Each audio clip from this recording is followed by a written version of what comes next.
Bahama Promises is going to be a top 5 Drake song. I already think it already is a top 5 Drake song. That is All the dogs, man.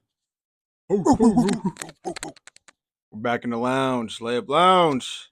We're back.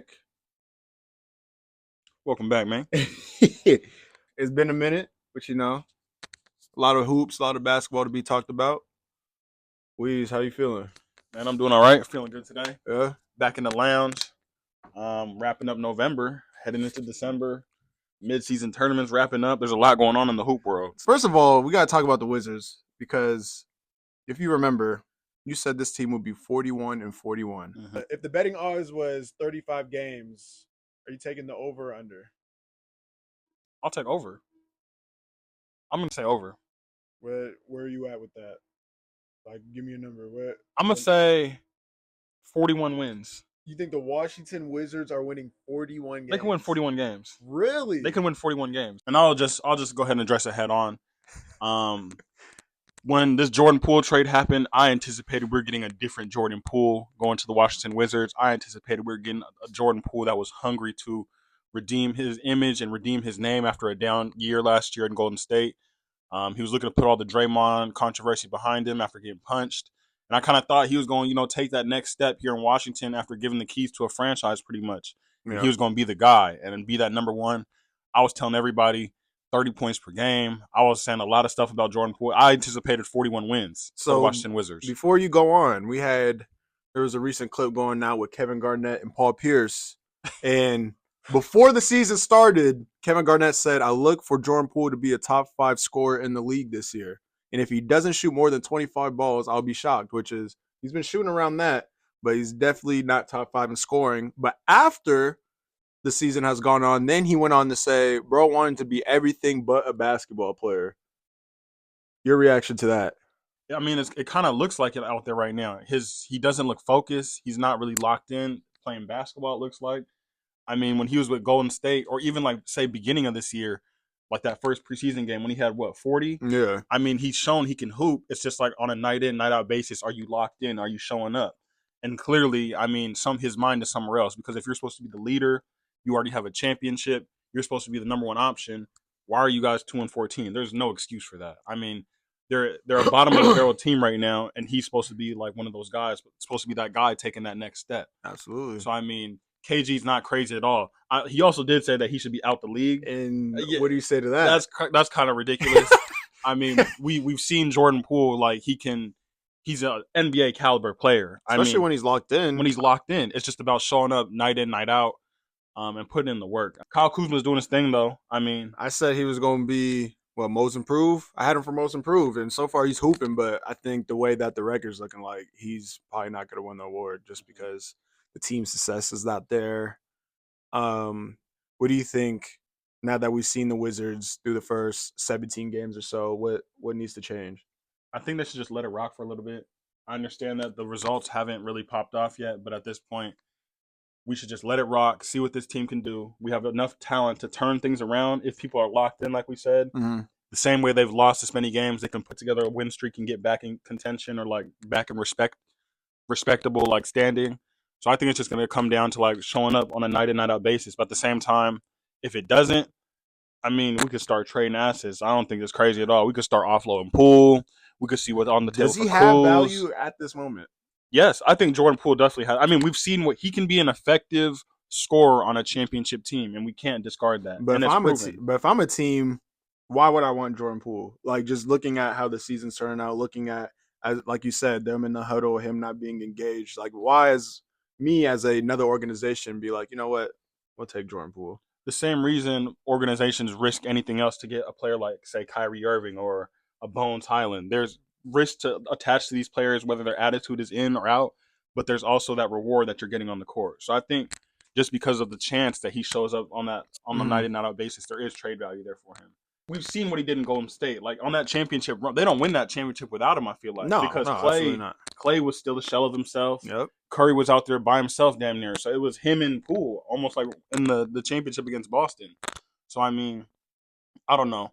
I feel like if they really start offloading assets, there's some value available for them. But at the same time, they don't really have anything on their roster that's prominent looking forward to the future outside of Poole outside of Kuz. So if you start offloading these guys, the season is just nothing really to look forward to at all. I feel like, man, oh man, we got to talk about it. One of the main stories circulating the news right now. Yeah. The point guard for the Oklahoma City Thunder, Josh Oh. Giddey, reigning from Australia. The NBA recently launched an investigation against him, investigating his accusations of relations with an underage girl. Mm-hmm. We don't know the extent of the accusations or their relationship. We just know that there's like a lot of like images and like snapshots and stuff going around on like social media, and it kind of just blew up across NBA Twitter and like NBA media. So everybody was seeing it online. I mean, if you're watching this video, you probably saw it as well. The OKC Thunder said that they've been aware for the incident for over a year, according to Andrew Bogut, and they're trying to like iron out the details of like what exactly transpired. Mm-hmm. So I mean, the NBA is currently investigating it, but the Thunder said they knew about it. So there's just like a lot of stuff in the air. Giddey played the other night. He's been practicing with the team. Mm-hmm. He's not stepping away. I just need to know what's your instant thoughts and what do you think? What kind of guidelines should the NBA institute to like help these younger players right now? Because there is some sort of trouble with the young players, whether it's like on social media or it's like via just social relationships. We're seeing a lot of the young players in the NBA under the age of 23, 24 facing Yeah. some troubles with, I'd say, girls, just like for lack of better, girls and just social media. Like, Yeah. so what do you think has to happen to go ahead and reel the players in a little bit or Mm-hmm. just kind of reinstate some control? I feel like there should be like I don't know, I wouldn't say like a therapist, but like almost like a counselor within each organization. Just to like maybe even if it was like a once a month type of deal, just like checking in, trying to, make sure that their psyches are intact, are in a good space. I mean, this situation, again, we don't know all the details.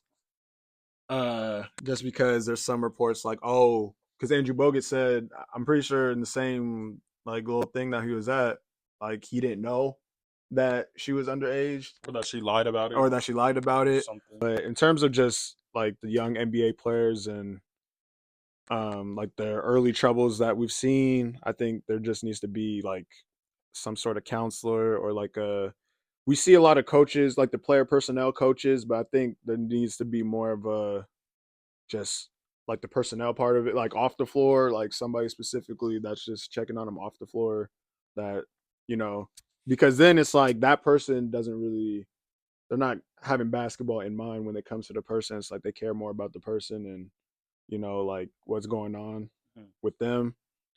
And so, like you said, yeah, we've seen it a lot with young players. So I just think that it needs to be, yeah, there needs to be some person or a couple people within an organization that make sure that everyone's head straight. I think also I like that, just like somebody that can talk to, relate to outside of hoop. Yeah, Also, I think mentorship. I right. think NBA teams should start welcoming in former players, like have them involved in the organization, have those former players tell them about their experiences, like, Mm-hmm. yo, this is what happened to me, this is what I did, these are the decisions I made, this is what I'm dealing with now from it because of it. Like let them tell their real world experiences so like these players are like understand like, yo, my actions right now will have like corresponding like repercussions later. Yeah, So I and mean, yeah, because not my main thing, I'm just thinking about like Zion, for example, like like Zion. Zion, like this summer, like what was with Mariah Mills, Yeah, like that, he's crazy. Like we don't know but the there's no. extent, we don't know the extent of the like the truth, but like something must. Like, I don't even. I had that same idea where like, what is Udonis Haslam doing in a Miami Heat uniform 20 years later, not getting any play time? But and we're like, oh, why come he can't be a coach? And it's like I think them being in the locker room with them, being up close with them, he was the vet. And I think, like you said, now it's like it should be a requirement. That's why, and yeah, this again, like this situation just made me appreciate like those players even more. That's why it's like a guy like IT, like he's searching for a job wherever it is, whatever the case may be. And like he wanted to go back to Charlotte. You see what was going on in Charlotte, like he might be a useful guy just for that reason in general. You need your vets. They talk about, oh, they're taking roster spots from younger players, but it's like you see how important those type of players are because you don't hear anything like that going down in Miami. Yeah. You know what I'm saying? You don't hear that going down anywhere where there's like really true vets. You need those vets that know how to be vets too. Like people that actually will talk to the players, like people that aren't like will actually step up, understand I'm here to be a leadership position. Like for example, I know in Houston last year they're talking about how Eric Gordon was like the vet, and like Who is listening that's to what I'm Eric saying. Gordon? Nobody's Eric Gordon isn't. He's I'm quiet. not That's listening. what what's his name was saying. Kenyon Martin. He was all like Eric Gordon was the vet in like Houston. Kenyon or he's not saying nothing to the team like the young dudes in Houston. So like there's no guidance there. Because he was So focused on getting out. exactly. So if you have vets, make sure they're the right vets, given like the right sort of game and like leading the people in the right direction. Zion needs like a real vet to like. He needs like a Udonis Haslam. That's exactly what he needs. Somebody that's gonna push him in practice, make him work hard. Somebody's gonna keep him in line off the court. He needs a good vet. He's out of there. Or New Orleans? He's out of there. Oh yeah, for sure. He's out of there. He's out of He's there. not. Yeah, I totally agree. He's done. P5 Eastern Conference Player of the Week. I had that in my notes too. Yeah. Magic sits second in the East right now, 12-15. Are the Orlando Magic the surprise team in the NBA this year, or did we? I know we expected them to be good, but did we expect them to take a jump this quick? No, we did. You know why? Because we said it. We said they're either going to be really good or they're not going to be good at all. There was really no mid ground. Okay, but we didn't swing this. We said good as in make the playoffs good. We didn't say good as in second seed good. I mean, because they're the second seed right now. Shit. It's Boston, Orlando right now. So I mean, shout out P5. Shout out P5. But I'm Eastern Conference Player of the Week. So I'm just saying, are they going to sustain this, or should we look for Orlando to be a top 3, top 4 seed in the East? I think it's sustainable. Or are they going to slide off? What do you feel like? I think it's sustainable. I mean, Paulo it's going to be all on him. Honestly, I mean, it starts with him. I won't say it's all on him. It starts with him. It starts with Franz.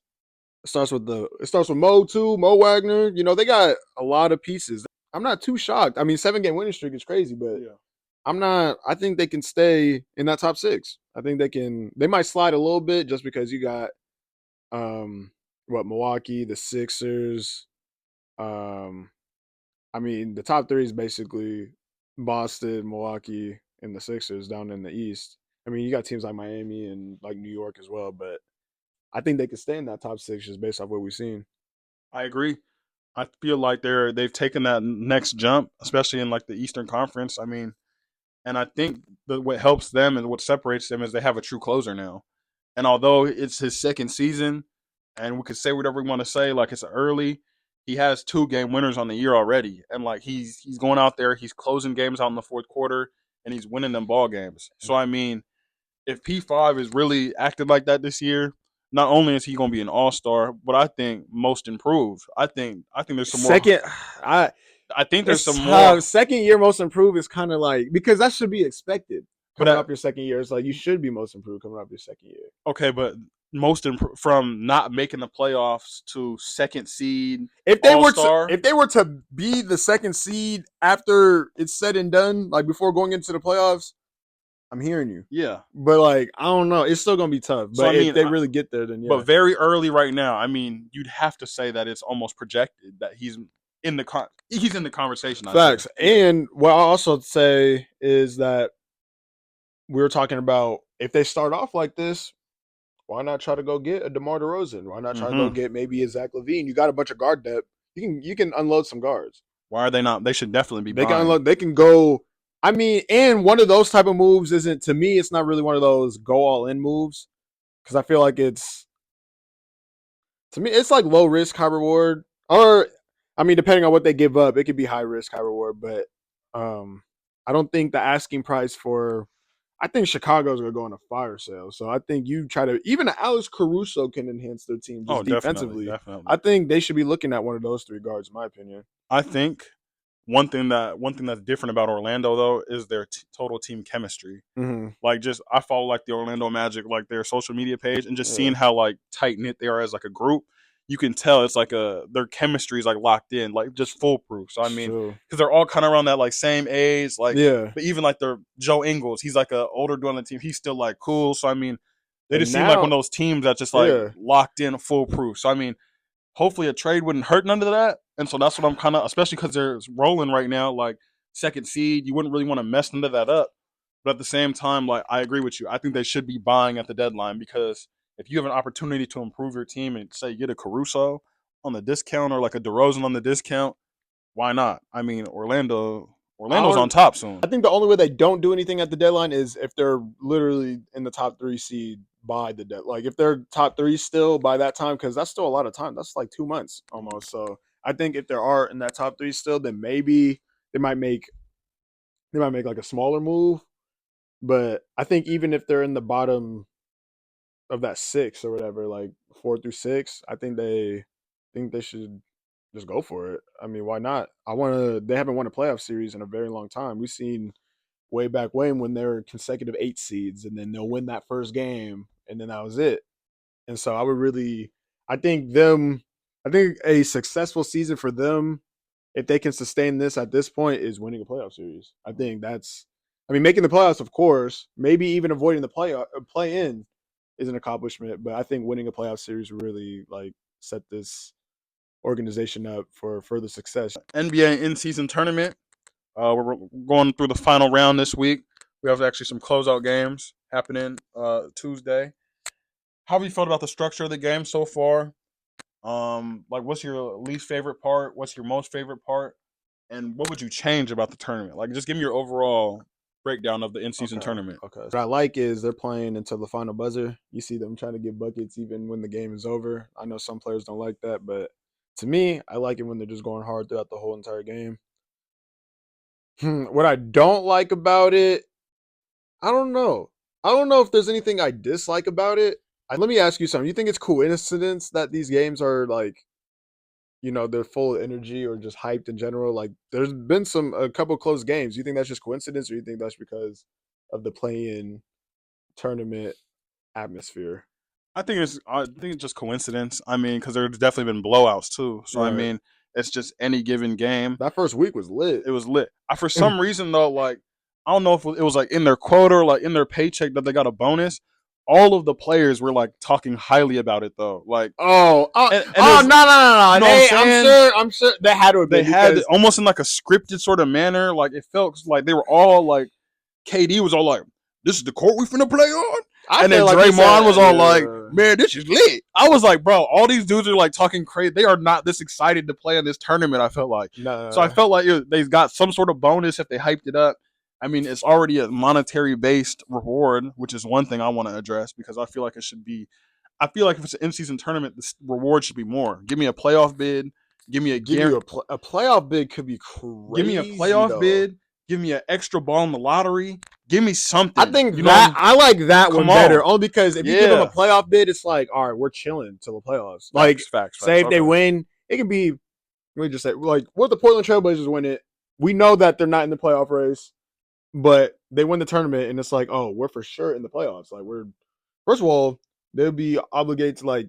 They'll feel like they need to rest their players. Like, there'll be a lot of that going on if they do a playoff bid. I thought that was a good idea until we see some trash team like the Detroit Pistons in the playoffs. Yeah, when they have no business being there. I like the lottery, but guarantee them a top 4 pick. But that's tough. That's tough because what if like the Lakers, the Warriors, don't let them win it. The Bucks, don't let them win it. That's so crazy to me. Don't let them win it. No, and the Bucks the Bucks got Wembanyama last year or something crazy. You know what I'm saying, bro? Like, what? Like that'd be rigged. No, okay, but at the same time, it would just be. They shouldn't have let them win it. They won the Wembanyama sweepstakes. So is that one thing you changed then? You add I want there to I don't like that it's money, like as like the reward. I feel like in baseball, like the All-Star game or like their mid-season tournament, whatever, like they get the finals or the World Series is played whichever conference wins. Like they have advantage. So I feel like you got to put some sort of like if it's in the middle of the season, you have to give me something that matters. Like make it matter outside of money. So give me a draft pick, give me playoff series like advantage, like home field advantage. Give me something. Especially if you wanted the Stars to wake up and you really wanted the Stars to push it, you should have been like, yo, pick, home court advantage. Yo. I think maybe home court advantage, but they got to. I mean, like when they make the playoffs, yeah, maybe like a home court advantage type situation. Yeah. That could also be in the cards. What else would be like a good something fair? It has to be fair, and it can't because a playoff bid isn't, to me. That's not that fair. Like that'd be fire. That kind of be fire, but at the same time, that's not really fair. especially if you're trash. Like you Mhm. could just win the in-season tournament and still be trash. Yeah. So it's like, I don't know. Yeah. Lakers lost by 44 last night to the Philadelphia 76ers. My only question is Zach Lavine the savior? Also, this is LeBron's first game since 2010 without a rebound. He didn't have a rebound? No. So so do what you want with that info. Yeah, that's Didn't- crazy. That's crazy. That's crazy. LeBron No did not have a rebounds? rebound. And so I feel like it's kind of in the cards. I feel like both teams are we're just waiting for it to happen. It's inevitable at this point. The LA hat Yeah. after the Bulls game. You saw that. The LA He's hat. throwing a fit after a Clutch- win. Clutch Sports. He's throwing a fit Yeah. after a win. That's crazy. It's He's crazy. pushing off the media, all that. He's trying to get out of He's there. trying to get out of there. And so, I mean, Clutch Sports, the connection we already seen, the LA hat, like you said, and also that it's kind of just in the media. There's some sort of connection between what's his name and the media. What's his name? Dude that runs Clutch. Which one? Who? Owner of Clutch. What's his name? Oh, Rich Paul? Rich Paul. Thank you. Rich Paul. He be doing. That's part of his little marketing. I know. He be attaching like the NBA Central. He be paying all these dudes off to start the media cycle, bro, and be like, You think so? yes, I guarantee it, bro. Because anytime, go back to when Anthony Davis, it just starts circulating all of a sudden. Just all of a sudden, Anthony Davis to the Lakers, and then he gets traded to the Lakers. He said, So it's just he be paying off these media dudes. I know what you be doing, Rich Paul. So then, no, I'm onto it. No, you on him. I feel like Zach Lavine, though. I mean, it's in the cards. The Bulls are in no man's land right now. Lakers are kind of in need of that score. And like you said, the Bulls are going to do a fire sale, I feel like. And I feel like they're going to DeRozan, Caruso, Lavine. Those are the three. I mean, Pat Williams, they're going to try and move him, but it's just like, what value is that available? He's on an expiring contract. Bro's averaging only 4 more points than me, so I don't know. So, no, your value is really in those top three. And so I just feel like they're going to offload everybody, fire sale, get what they can get before the deadline. And if the Lakers can capitalize and get Zach Lavine, why not? Pelinka already proved last trade deadline that, I'm willing to make win-now moves. We have LeBron James. We have Anthony Davis. Hold on. That was so rigged to me. They gave them, Yeah. yes. I was like, they gave them D'Lo, they gave them Beasley, they gave them Vando. They had dudes out of nowhere. All they gave up was Westbrook in a first. And they had got dudes. Comparable players. Bro, I'm like, why would they do that? And so They just helped them out. Why? So why can't the same thing happen this deadline? And I guarantee it's gonna have, like, whether if they give up Reeves or whatever it is, Zach Lavine is gonna be a Laker. I think the Lakers He's gonna be the missing piece. I don't know. I think that it's only worth it if they can get Caruso in it. I don't do it unless I can't. Like, if I can get Caruso, I'm doing it. Otherwise, no. Because if they're gonna ask for hella, and then I'm gonna be like, all right, well, if you want all this, if you want all this, you gotta give me Caruso. They got Vando. Oh, I'm giving him up in a heartbeat. He's out of there. Vando do the same thing Caruso do. He's doing the same thing we're doing, just sitting on the couch. Like, I don't understand. No, but like, I would give him up. Reeves, he's already coming off the bench. Give him up. He's a bench player now. Yes. You know how I feel about Cam Reddish. He can go. That's what I'm saying. Lavine is more of a threat than anybody scoring wise that they have right now. So he'd be their best offensive threat. So I mean, you put him out there at Bron and AD, and you rock out with that. I'll give up D'Lo. Yes, in a heartbeat. Like, pretty much all the guards. Like, yes, pack all the guards for Zach Lavine and Alex Caruso. I'm doing it, and then you can go get somebody, probably in the buyout market. Yes.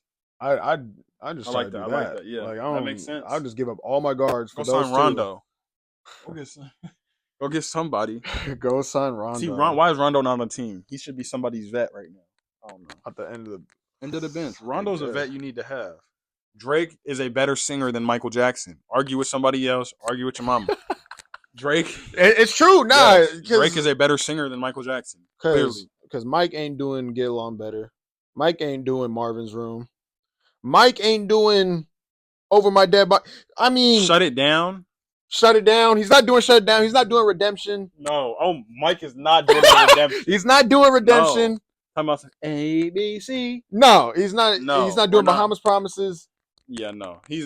When you really lay it out, I mean, we could say what we want. History aside, I understand, respect the legends.